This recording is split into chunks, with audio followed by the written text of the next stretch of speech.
Hello. ഞാൻ എൻ്റെ experience പറയുമ്പോൾ അത് മനസ്സിലാക്കണമെങ്കിൽ അത് അങ്ങനത്തെ സിറ്റുവേഷനിലൂടെ കടന്നു പോയവർക്കാവും കേട്ടോ ഈസി ആയിട്ട് മനസ്സിലാവുക. എന്നെ സംബന്ധിച്ച് ഫുഡ് എന്ന് പറയണത് എന്നും എനിക്കൊരു ആഗ്രഹവും പിന്നെ വിഷമവും എന്തൊക്കെയോ ഒരു ട്രോമയാണ് കേട്ടോ. എനിക്ക് എന്നും ഫുഡ് നല്ല ഫുഡ് ഇഷ്ടമാണ്, പ്രത്യേകിച്ച് നാടൻ ഫുഡ്. ചോറാണ് എൻ്റെ ഏറ്റവും ഫേവറേറ്റ്. പക്ഷേ എനിക്കത് ഉണ്ടാക്കി തരാൻ എൻ്റെ അമ്മ ഉണ്ടായിട്ടില്ല. എൻ്റെ അമ്മ ഉള്ള സമയത്ത് എന്തൊക്കെ ഫുഡാണ് അമ്മയുടെ സ്പെഷ്യൽ എന്നൊന്നും എനിക്ക് ഓർമ്മ ഉണ്ടായിട്ടില്ല. കാരണം അന്ന് ഫുഡിൻ്റെ വില എനിക്ക് അറിയില്ലല്ലോ.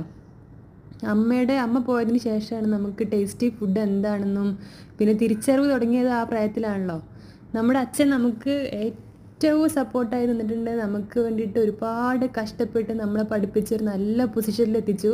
ഇന്ന് നമുക്ക് ഇഷ്ടപ്പെട്ട ഫുഡ് ഏത് വേണമെങ്കിലും നമുക്ക് ക്യാഷ് കൊടുത്ത് വാങ്ങാം കേട്ടോ. പിന്നെ ഉണ്ടാക്കാനും അറിയാം. നമുക്ക് യൂട്യൂബ് നോക്കിയാണ്ടും അല്ലാതെയൊക്കെ നമുക്കത് ഉണ്ടാക്കാനുള്ള സമയമുണ്ട്, സാഹചര്യമുണ്ട്, എല്ലാം ഉണ്ട്. അപ്പോൾ എൻ്റെ അനുഭവം എന്താണെന്ന് വെച്ചാൽ എൻ്റെ അച്ഛൻ എനിക്ക് എല്ലായ്പ്പോഴും ലഞ്ച് ബോക്സിന് ഏറെ ഉണ്ടാക്കി തന്നിട്ടുള്ളത് ചീര ഉപ്പേരിയും ബീട്രൂട്ട് ഉപ്പേരിയും കേട്ടോ. നന്നാക്കി ചെറുതായിട്ട് അരിഞ്ഞിട്ട് അടിപൊളിയായിട്ട് ഉണ്ടാക്കി തയ്യാറാക്കി തരും. പക്ഷേ എന്നാലും നമുക്ക് ആ സമയത്തൊരു വിഷമമായിരുന്നു. എന്ത്, മറ്റുള്ള കുട്ടികളുടെ പോലെ നമുക്ക് വെറൈറ്റി ഐറ്റംസ് ഒന്നും ഇല്ലല്ലോ.